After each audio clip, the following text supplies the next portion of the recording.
Welcome to What's in Your Garage, the show that brings you the latest in the local car scene.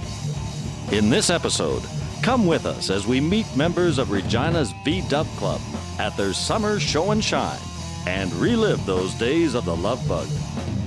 Watch us as a Roush Performance team supercharges a Ford half-ton to give their customer a smile that won't go away.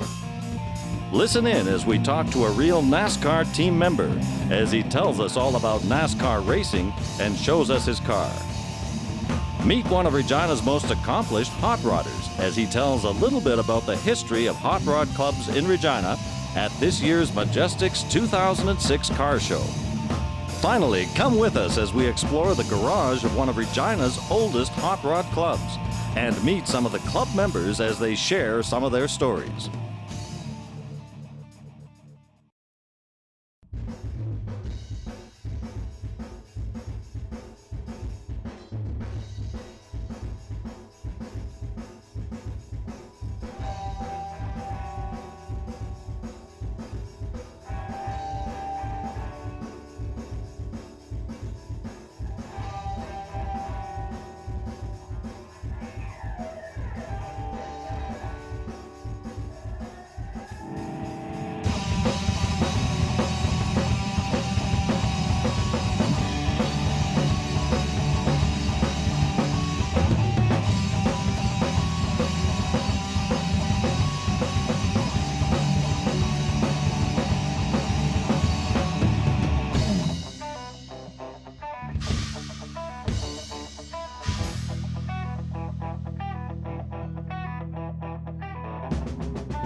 My name's David Peters. This is my 1956 Volkswagen Beetle, known as an oval window. It's what I consider a hot rod. Nowadays there are tuners. This is a hot rod. I've pretty much modified everything. The whole under chassis is 1974. I've lowered it. I've got front Karmann Ghia disc brakes. The motor, I've basically tripled the horsepower. I'm running essentially a 1.8 liter motor, all balanced, counterweighted, dual carbs, the whole bit. It basically is about 100 horsepower, I would say, in here, which the stock horsepower for this car is 36. A little bit of a difference. Hi, my name is Doug Peters. I'm from Regina. This car here is my 1960 VW Karmann Ghia Coupe. It's a Volkswagen, although it doesn't look like a Volkswagen.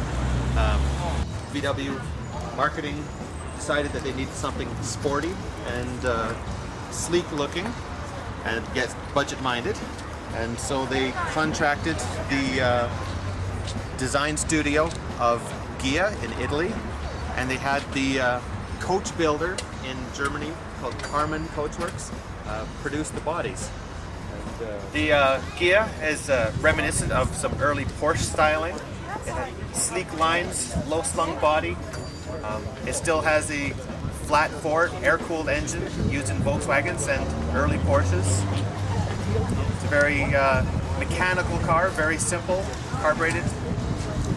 Hi, my name is George. This is our 85 Westphalia. It's It's a Type 2 Volkswagen, kind of a descendant of the old split window buses. It's got a 1.9 platform motor, which is related to the Beetle motors, related to the bus motors on the older buses, the motors in the back. The difference on these ones is that the motor was water cooled instead of the air cooled ones, which gives you the advantage of heaters like a normal car instead of the old exhaust powered heaters. The Westphalia gives you a sink and a stove, and then a little ice box, or not an ice box but a fridge that works on either propane, it works on 120 volts, or it works on the 12 volt system when you're driving down the highway. The back couch here pulls out, or the back seat pulls out into a bed for 2 people, and then up top the other bed folds out into this area here, and 2 more people could sleep up there. The pop top, of course, gives you lots of air and room to stand up and so on. Extra storage too when you're camped. This one's a little bit unusual compared to the old ones, in as much as it has air conditioning. The air conditioning's in the back, which makes it not 100% efficient, but it works. But last fall we went out to Oregon. There's a group called Wet Westies, which is a bunch of people that enjoy these kinds of campers, and they have an annual camp out at Union, Oregon. So last year, just for something to do, we went, took a 2-week holiday and spent a weekend in Oregon.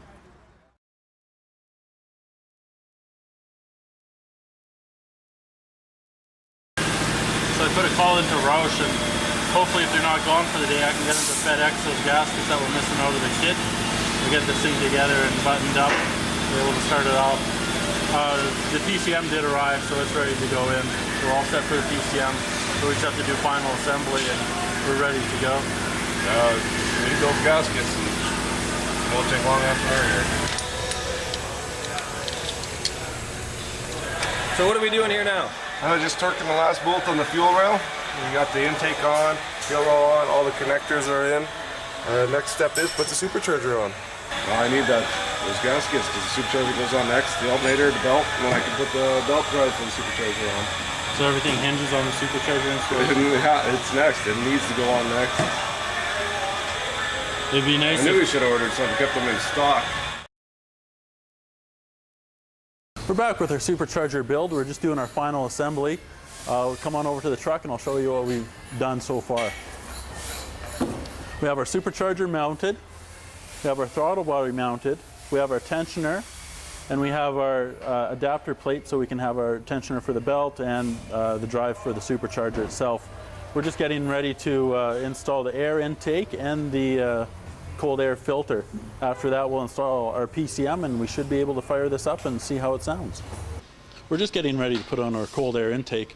Now there's some things that have to be transferred over. We're just going to talk to Jason and find out what exactly they are. Jason, what sensors do you have to transfer over to the new air tube? We're transferring just over the mass airflow sensor.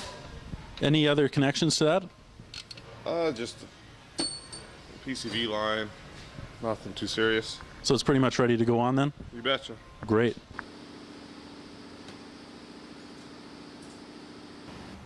Just assembling the air intake here so we can get the air filter on. Get it ready to fire up. Burn some rubber.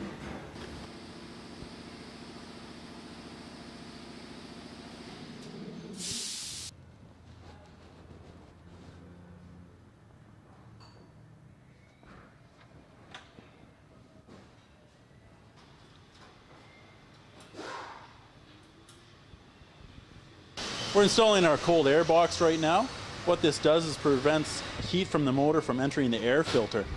The importance of that is to get a nice cool charge going into the motor. It gives us that extra horsepower we really like and we like to feel when we're driving. So we're ready to put on that air intake tube now? Yep. Just as simple as that, hey? Well, let's do it. So for the viewers at home, do you want to explain what exactly happens when the air enters the supercharger? Well, this is the air comes in the air intake tube, goes through the factory throttle body which we used. This is the throttle body adapter plate. Being in the old intake, this was pointing straight up. Being up, we got a supercharger now below it, has to point forward. Sits inside. Supercharger here. When you're under normal idle operation, it's just idling with the engine speed. There's a bypass valve here, just allows the boost to bleed off back into the here. When you step on it, this valve closes, opens up the charger, so she's maximum boost, pressurizes the air as it sucks it in, and distributes it to the cylinders through the lower manifold. So a lot of people think blowing a motor or supercharging a motor decreases the fuel mileage. Does it do that all the time, or just when you step into it? Only when you get your foot on the throttle on the accelerator there. Under normal driving circumstances, you should actually get better mileage, or at least the same as what you had. Mainly, this is making your engine more efficient. It's pressurizing the air already. You're making more power just at idle. Like, it bleeds off some, but just enough that it makes it more efficient. You should actually increase your fuel mileage a little bit. Final step is to put on the K&N air filter. This is a reusable filter. It uses oil as a trapping device instead of just pleated paper. It's reusable, it's washable, it flows more air than a stock air filter does, and it just adds to the overall performance of the motor. It takes that cold air, puts it into the motor a little more efficiently than a paper element would. What we've just done is add fluid to the motor. That was coolant. Just keep everything running good, nice and cool. Next step is PCM, and we're ready to fire it up.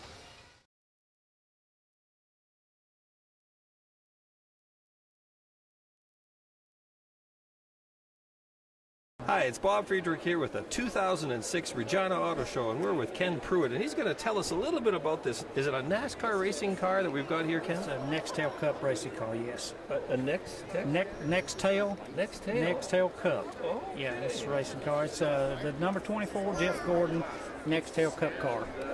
Well, Jeff Gordon's a famous name in racing. Tell us a little bit about how that all works in with the car. What does that mean?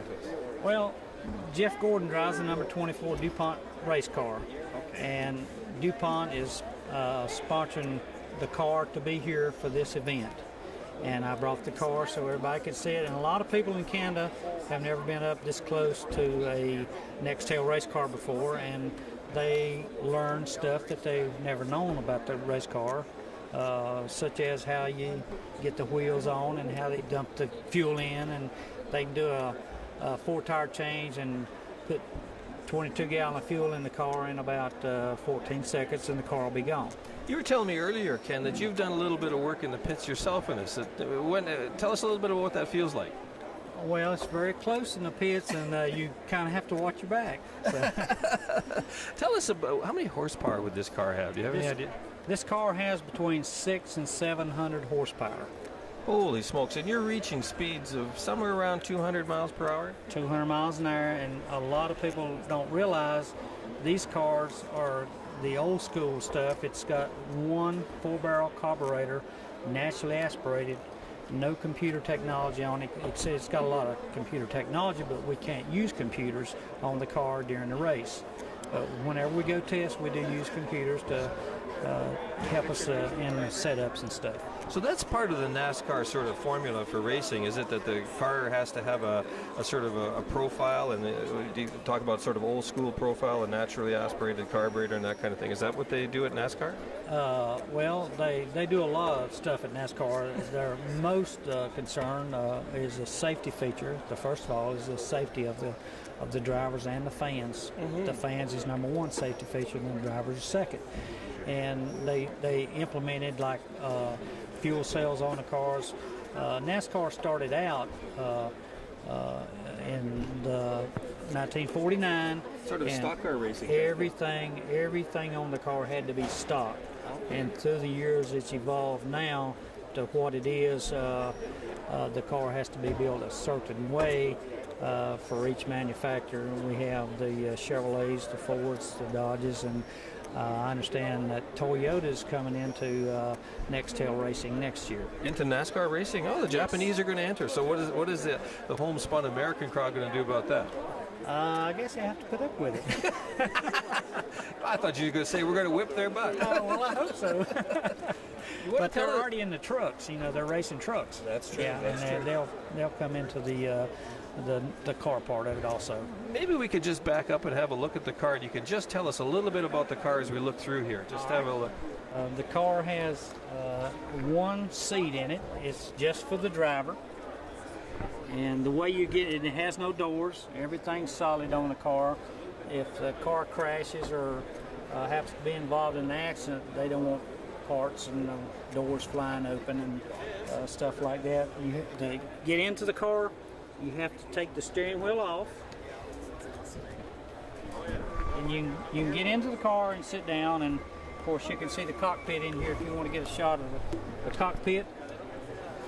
This is the way the car looks to the driver. And the different switches, the driver can start the car and he can cut the fans on in the car.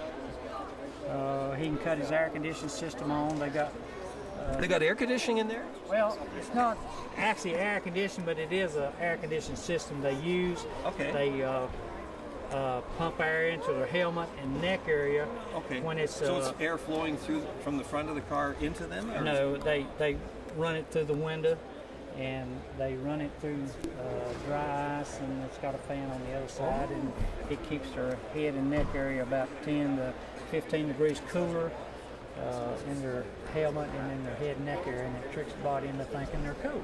Wow, cool. Tell us a little bit about the roll cage in here. What have we got for safety? It's a chrome moly steel tubing roll cage. Chrome moly steel is next to the strongest metal in the world. Titanium is the strongest, but we run the chrome moly. Everybody runs the chrome moly steel tubing. That's fantastic. So this is a how much money would you say is involved in one of these cars here, Ken? Just in round dollars. Anywhere from $160,000 to $200,000 to build a race car race ready. So this is not a car for the poor man kind of thing. You've got to have a few dollars behind you to build a car like this. Yeah, or for gas economy, it's not a very smart move. Well, we really appreciate talking to Ken here at the Regina 2006 Auto Show. Thank you. I appreciate it.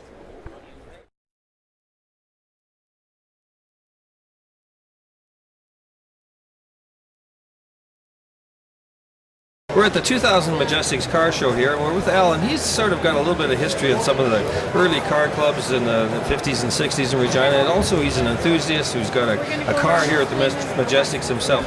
So what have you brought to the show this time, Al?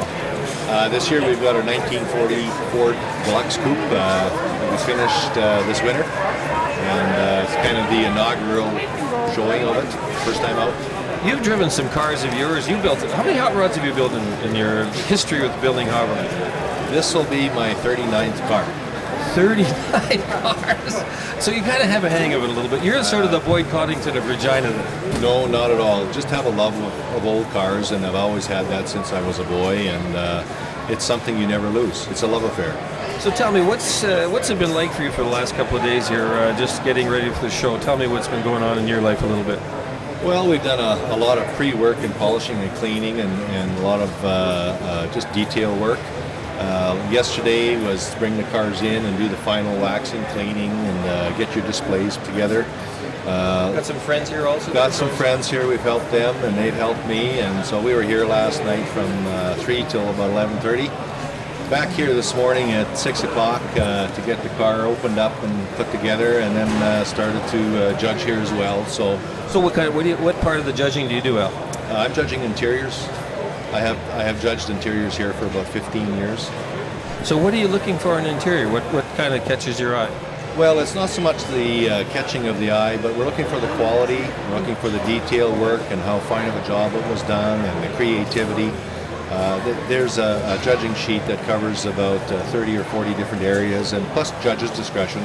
So it's quite involved.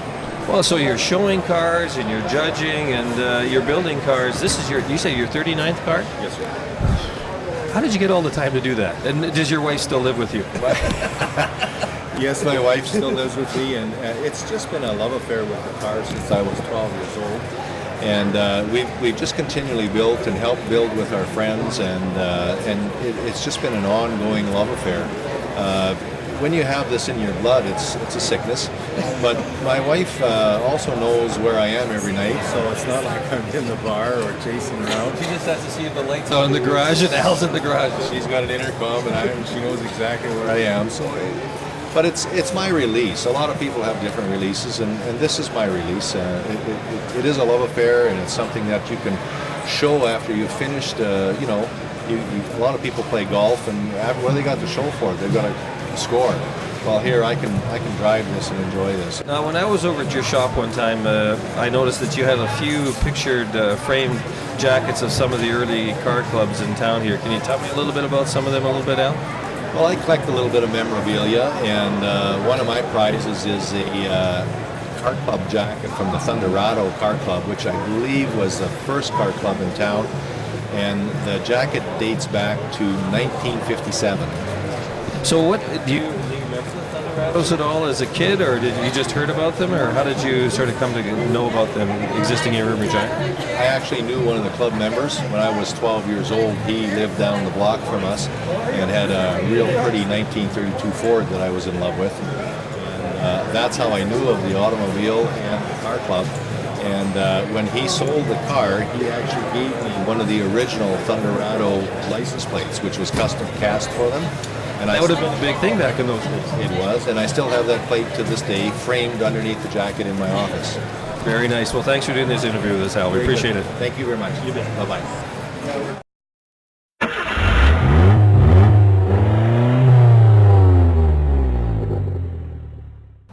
I'm Natasha. And I'm Emily. And you're watching What's in Your Garage? The show where we feature Saskatchewan car lovers and the vehicles that inspired these love affairs. So, as we did in our last episode, we're going to take you on a bit of a joyride again. This time, it's off to ambush Ernie Welter of the Northside Hot Rod Club. Don't worry, it's all legal. And, as always, the great Bob Friedrich will be joining us later. So, come along as we go to check out what's in Ernie's garage.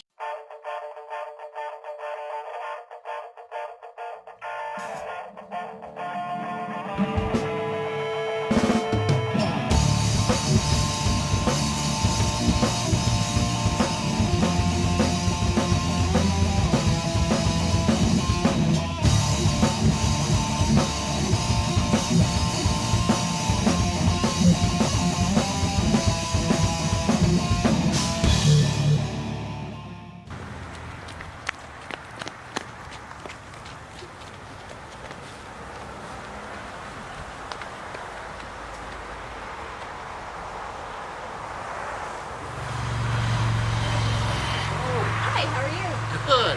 I'm Natasha. Yes. And I'm Emily. Oh, how are you girls? Good. What are you selling? Not cookies. Oh. We're from What's in Your Garage? Oh, really? Oh, Yeah. that's cool. Now, Ernie, we heard from one of our friends that you have some pretty sweet rides sitting out in your We have a few garage. different things, yeah. Do you mind if we prowl around your Yeah. garage a bit? Go Take ahead. our buddy along, Bob Friedrich? You bet. Thanks. Yeah, I'll Go meet check you it out out. back.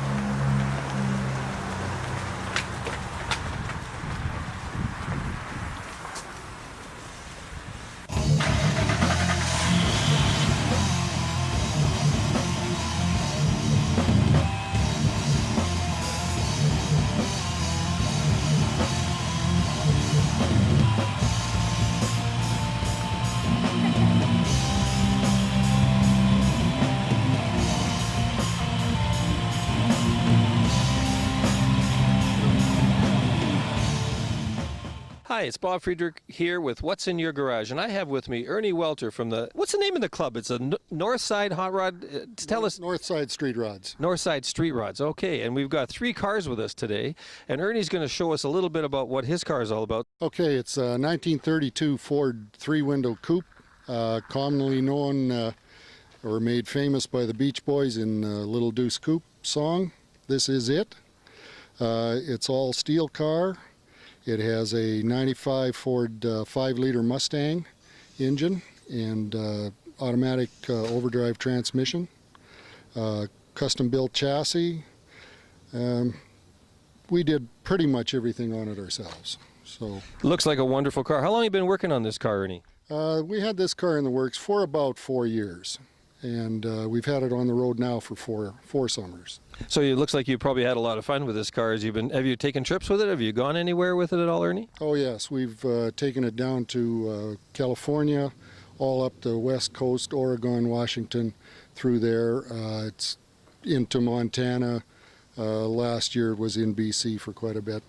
I bet you have a lot of people that really take a look at it and they just really enjoy the car, right? Yeah, wherever you stop, gas stations, C-stores, whatever, you always get people asking you questions and, talking about it. I see that Emily and Natasha are over in one of the other cars. Let's go over and see them. And it is 31 Ford. Was a two-door sedan. That everything is going on. So, How long did it take to do it? 5 years. Nice. Yeah, it's all boat interior, marine interior, so it can get wet.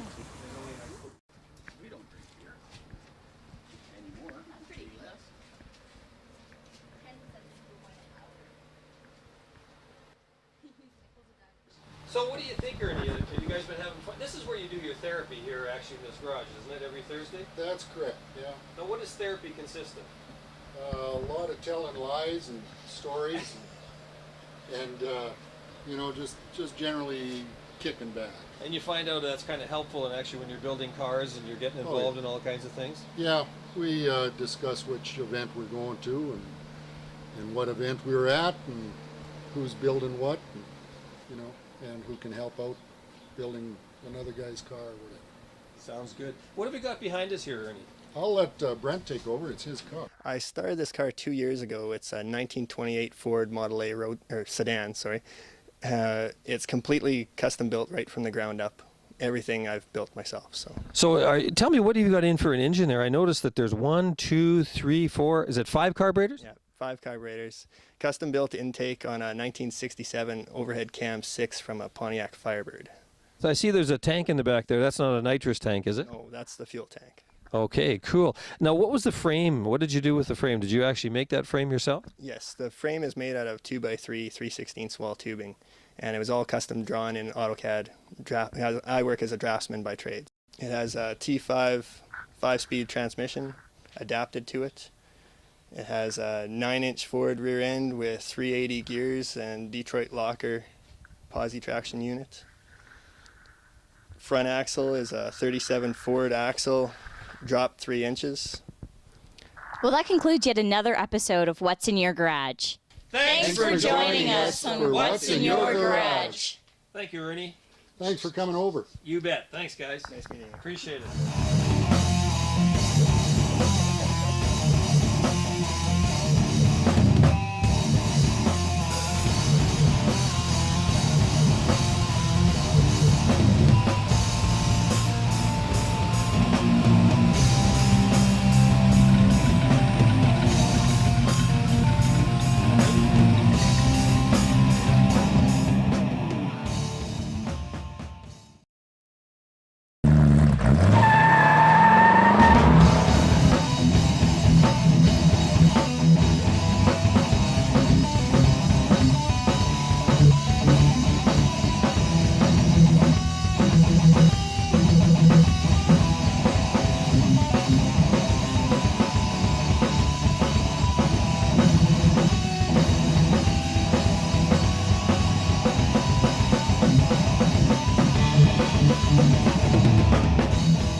Thanks for watching. Join us for our next episode of What's in Your Garage.